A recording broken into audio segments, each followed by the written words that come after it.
sebenarnya waktu dalam sholat itu ya yang berbeda-beda mulai subuh, duhur, asar, maghrib, isya itu adalah simbol sebuah kehidupan, ya kan? Adanya kita menjalankan sholat subuh, duhur, asar, maghrib sampai isya itu adalah simbol kehidupan kita. Orang yang sholat maka apa? Dia satu sehat, kedua cerdas, ketiga awet muda. Kalau ada orang kok sholat sakit-sakitan, berarti gerakan dalam sholatnya tanda tanya.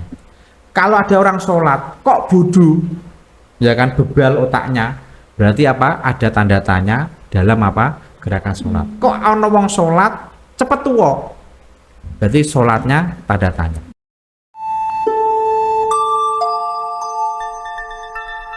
Assalamualaikum warahmatullahi wabarakatuh.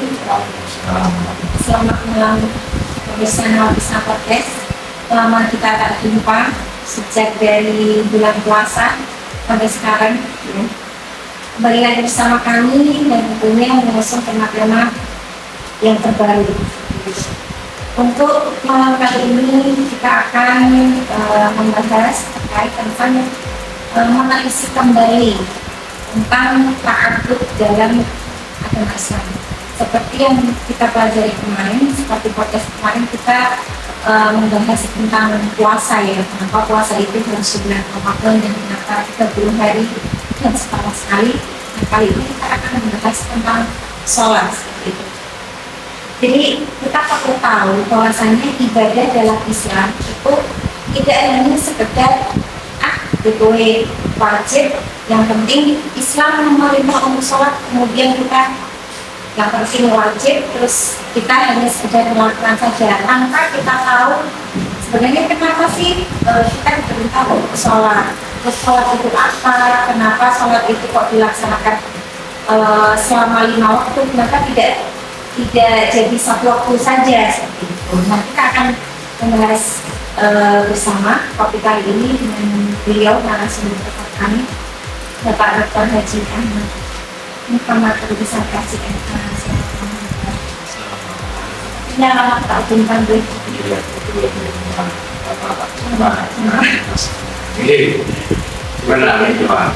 Gimana aja ibu Bapak?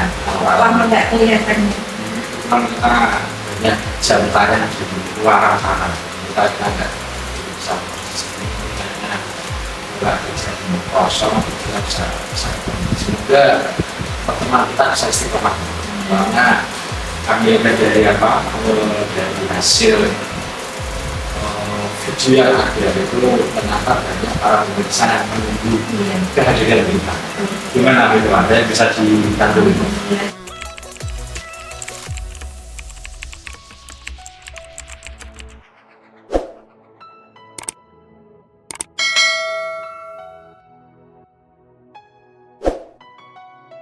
Ya, alhamdulillah bisa bersama kembali, itu satu kebahagiaan bagi kami dan teman-teman yang menunggu tayangan dari podcast yang bersama. Nah, seperti kalau yang saya sampaikan tadi, bahwasanya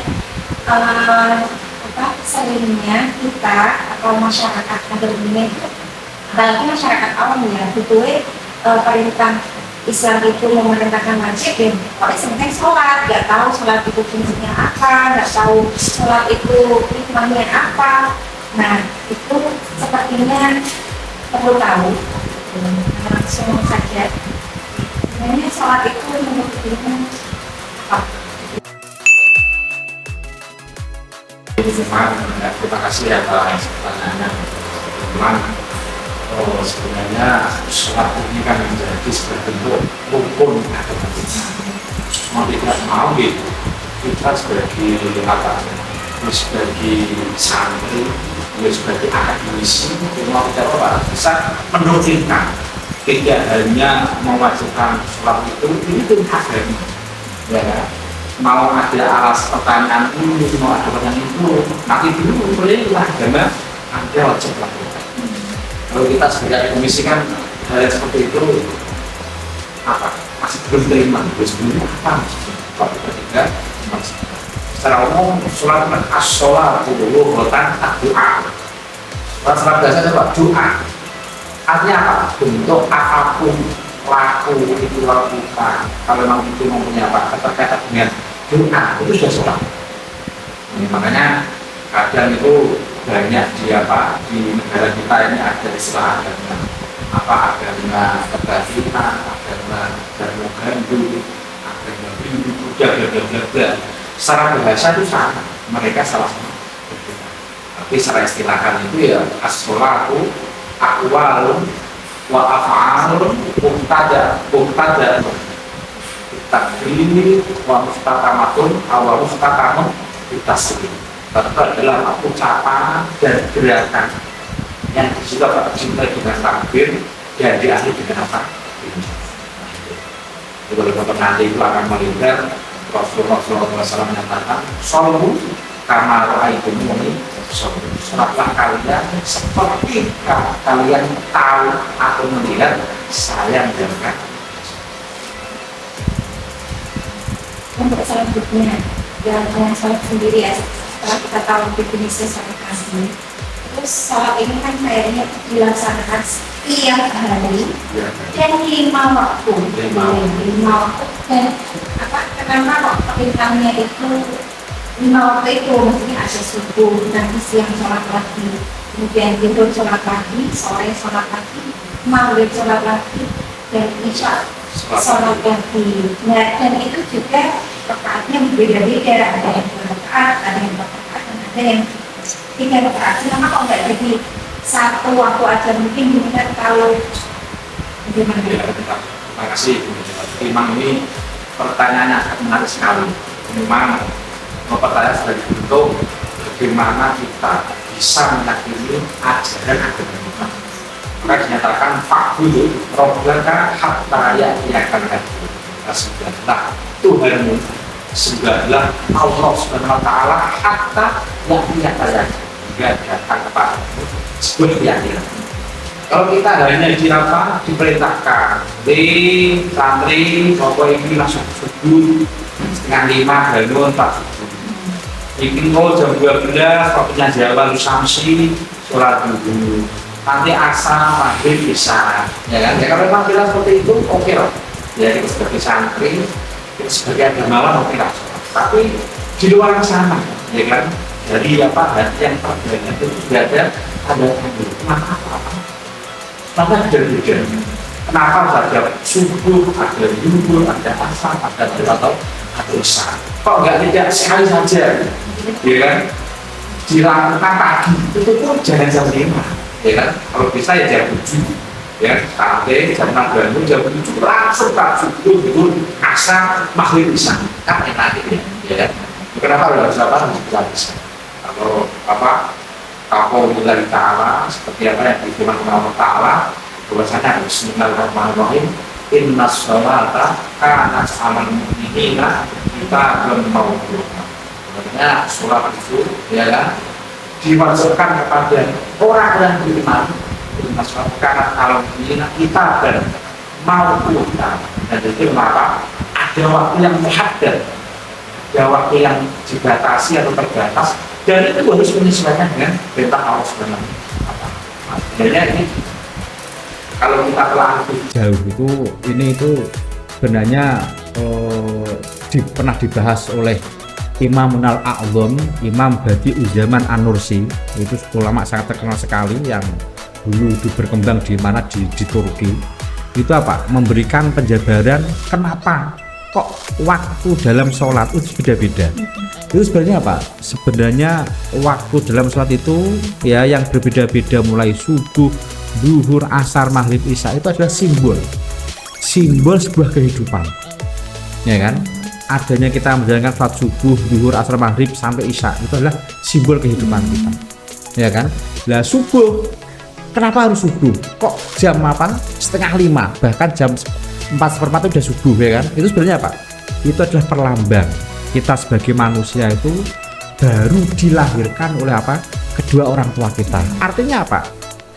Artinya sebuah bentuk proses melahirkan seseorang, melahirkan seorang manusia itu mau tidak mau dipastikan akan terkosong, akan ada sakit, akan ada rasa sakit yang di situ ya yang kita derita, ya kan? Lama sebenarnya prosesi kita subuh itu harus bangun dan sholat subuh, ya kan?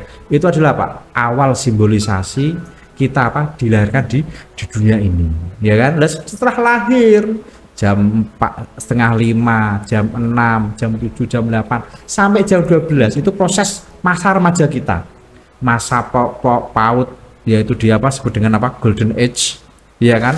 Lalu kemudian apa sekolah SD, MI, MTS, SMP, ALI atau SMA, itu adalah Pak kurun waktu antara subuh sampai apa zuhur, ya kan?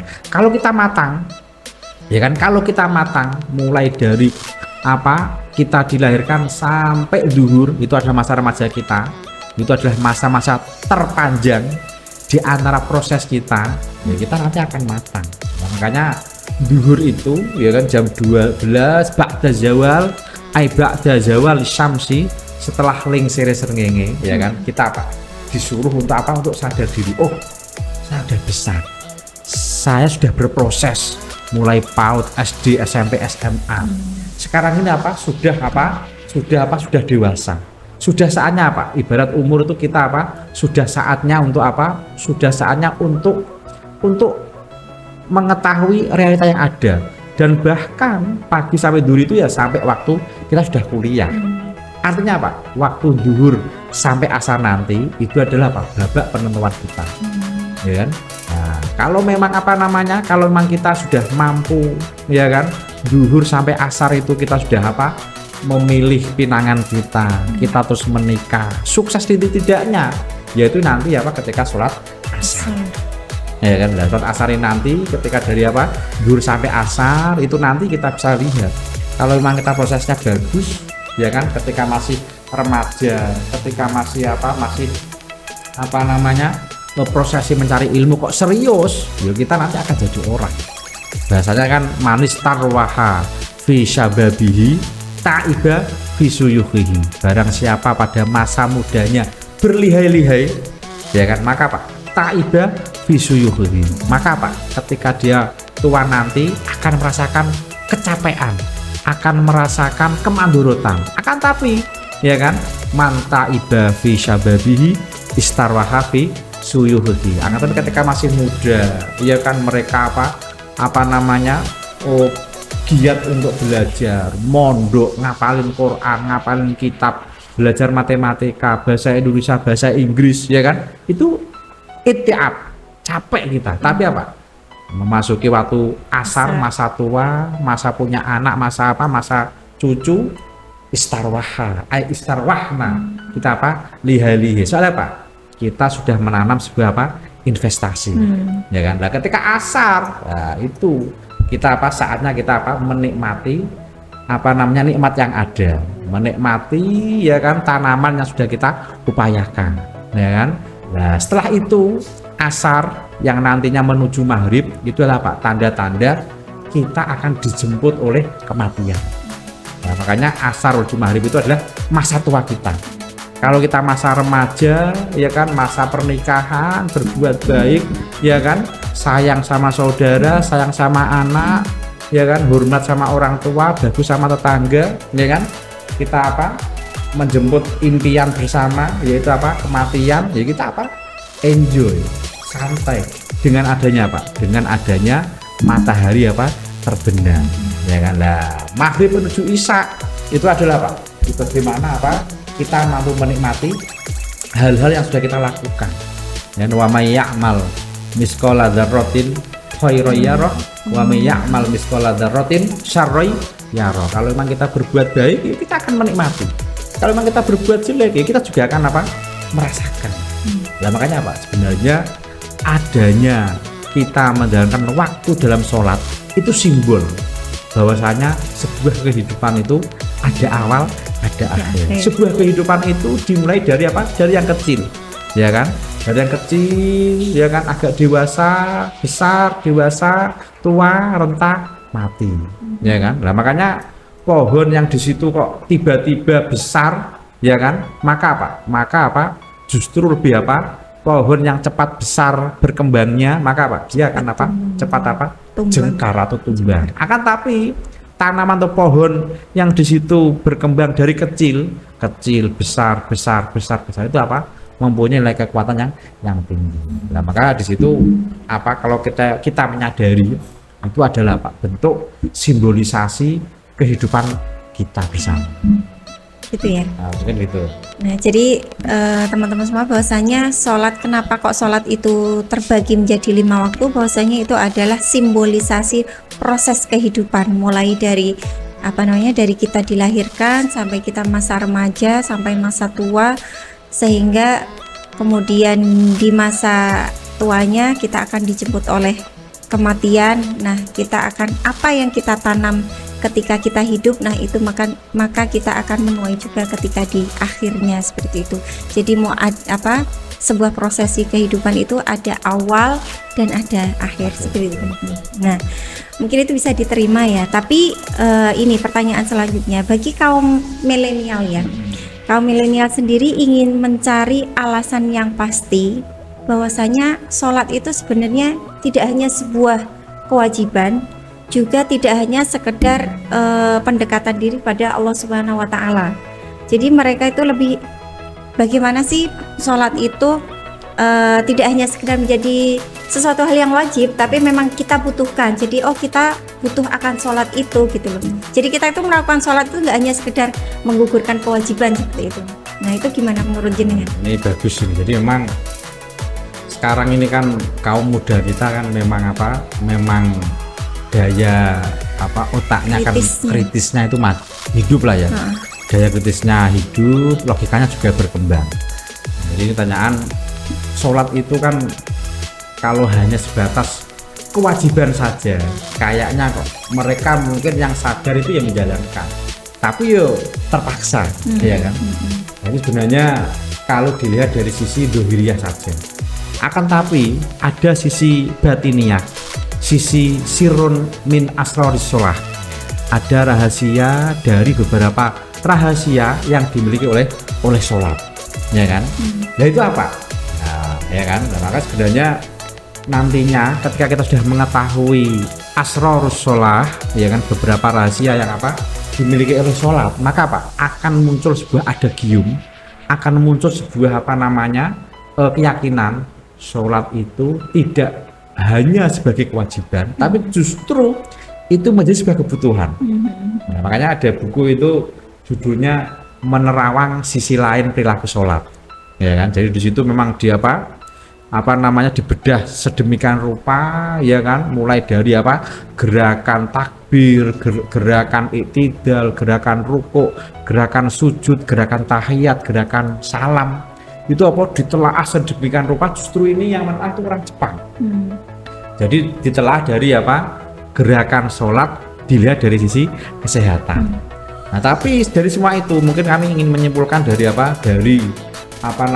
statement bahwasanya sholat itu tidak hanya sebatas kewajiban, tapi juga menjadi sebuah kebutuhan. Dan itu nanti bisa dipahami oleh para kaum milenial, sehingga mereka menjalankan sholat itu karena kebutuhan mereka sendiri. Allah Ta'ala nggak butuh, ya kan. Kalau mereka tidak status mereka berarti Allah itu berarti jadi Tuhan, kan enggak juga. Artinya tetapi kita sebagai makhluk ya tahulah, ya kan, wa ma khalaqatul jinna wal insa illa liya'budun. Saya tidak menciptakan jin ataupun manusia, ya kan, kecuali mereka menyembah kepadaku. Ada 3 hal, ya kan, agar, ya kan, kita itu agar kita agar kita itu tahu, ya kan, dan agar muncul sebuah kesadaran sholat itu menjadi sebuah kebutuhan kita. Yang pertama, siapapun itu kalau sholat, minimal mereka mengalami 3 hal ini. Orang yang sholat, maka dia 1 sehat, 2 cerdas, 3 awet muda. Kalau ada orang kok sholat sakit-sakitan, berarti gerakan dalam sholatnya tanda tanya. Kalau ada orang sholat kok bodoh, ya kan, bebal otaknya, berarti ada tanda tanya dalam gerakan sholat. Kok ono wong sholat cepet tua, berarti sholatnya tanda tanya. Lah kenapa demikian? Nah, makanya nanti monggo dibedah dari beberapa gerakan sholat yang ada, mulai takbiratul ihram, ya kan, menyepadankan telapak tangan, lalu kemudian posisi apa jantung kita sejajar dengan telapak tangan, apa dengan apa posisi berdiri, itu juga apa nanti mengalami sirkulasi darah yang ada, nanti ruko, sujud, ya kan, bla bla bla bla, ya kan, itu semuanya mempengaruhi apa namanya kesehatan kita bersama. Jadi orang Islam itu, umat Islam itu umat yang tersehat di antara umat yang lain. Lalu kenapa? Setengah 5 udah pada bangun, dan mereka olahraga sifatnya ini. Nah, kalau mereka kan agama lain kan jam 6, jam setengah 7 ya kan, baru bangun, olahraga lari. Umat Islam olahraga ekstra, nekuk tangannya, nekuk apa kepalanya, nekuk gegernya, punggungnya, jemarinya, semuanya kena. Maka apa? Siapapun itu kalau pasti sehat. Kalau nggak sehat berarti posisi takbiratul ihramnya, posisi rukuknya, sujudnya tidak maksimal. Yang pertama. Yang kedua, siapapun itu kak sholat, maka apa? Dia cerdas. Dengan melihat apa? Dengan melihat ketika dia melakukan praktek sujud. Nah, maka kalau dilihat praktek sujud itu kan, ya kan, di mana posisi otak kita itu berada di posisi paling rendah. Itu nanti akan memberikan efek darah mulai dari ujung kaki sampai lutut, sampai perut, sampai lengan, itu semuanya menuju otak kita. Nah, adanya sirkulasi darah otak terpenuh dengan dengan darah itu konon itu menjadikan otak manusia encer untuk berpikir. Artinya kecerdasan secara otomatis akan terbangun. Nah, kalau memang ada orang sholat 5 waktu tiap hari kok ejek bodoh, berarti apa? Posisi sujudnya perlu diperbaiki, ya kan? Lalu bagaimana cara sujud, ya kan? Tapi sujud itu tidak hanya meletakkan dahi saja, ya ada dahinya, ada hidungnya, kadang ada yang sampai bibirnya juga, bentuk tangannya, dengkulnya, dan itu ada durasinya. Tidak hanya sama kakinya aja, ada durasinya. Nah, kalau di Syafi'i kan tumak ninah itu menjadi rukun dalam sholat itu. Untuk apa? Itu tadi memaksimalkan posisi sujud. Yang terakhir, ya kan, agar menjadikan sholat itu sebagai bentuk kebutuhan kita. Sholat bisa menjadikan kita awet muda. Dengan apa? Dengan posisi kita melakukan salam. Ya kan, assalamualaikum warahmatullahi. Assalamualaikum warahmatullahi, ya kan. Kalau ada orang sholat 5 waktu selama sehari, kok cepet tua? Posisi salamnya berarti bermasalah. Assalamualaikum warahmatullahi, keliru. Jeung Nabi itu ketika sholat, ya kan, salam. Ibu apa? Ya kan, nama istalama Rasulullah SAW. Ibu apa? Ro'a, ya kan? Ro'a man waro'ahu. Jadi orang yang di belakang itu mengetahui pipi khotbuhu al-ahmar. Orang yang di belakang itu mengetahui pipinya kanjeng Nabi yang memerah katanya itu. Belakang. Artinya berarti apa? Assalamualaikum warahmatullahi wabarakatuh. Assalamualaikum warahmatullahi wabarakatuh. Bukan Allah. Nah, ini sah-sah aja Allah. Sah. Tapi dengan istiqmalah salam, dengan menyimpan posisi salam, ya kan? Itu bisa jadikan apa? Nah, ya kan? Kerutan yang ada di pipi ini akan akan mengencang. Dengan posisi ini. Ya kan, ya kan, ya sehat, ngelune hilang, ya kan, juga bisa mengencangkan wajah kita. Ya kalau tahu 3 itu, orang sholat itu pasti sehat, orang sholat pasti cerdas, orang pasti awet muda. Maka minimal kaum milenial tahu. Dan masih banyak lagi. Ini 3 hal saja yang bisa kami paparkan. Ini demikian nih semua. Ya, terima kasih Bapak Dr. Nur Ihsan LCMA atas wawasan dan pengetahuan baru ya. Sebagaimana memang sholat sendiri kalau dibedah itu sangat banyak sekali dari sisi gerakan sholatnya itu sebenarnya dari satu persatu gerakan juga punya rahasia tersendiri. Tapi kali ini tadi kita membahas tentang sholat dilaksanakan selama 5 waktu itu tadi. Kemudian dari kaum milenial sudah terjawab bahwasanya sholat itu tidak hanya sekedar kewajiban tapi juga kita butuh itu. Makanya dengan sholatlah kita agar kita sehat, sholatlah kita agar kita cerdas, dan sholatlah kita agar awet muda tentunya. Ya mungkin itu, terima kasih atas semuanya Bapak Andresan. Saya tutup. Wassalamualaikum warahmatullahi wabarakatuh.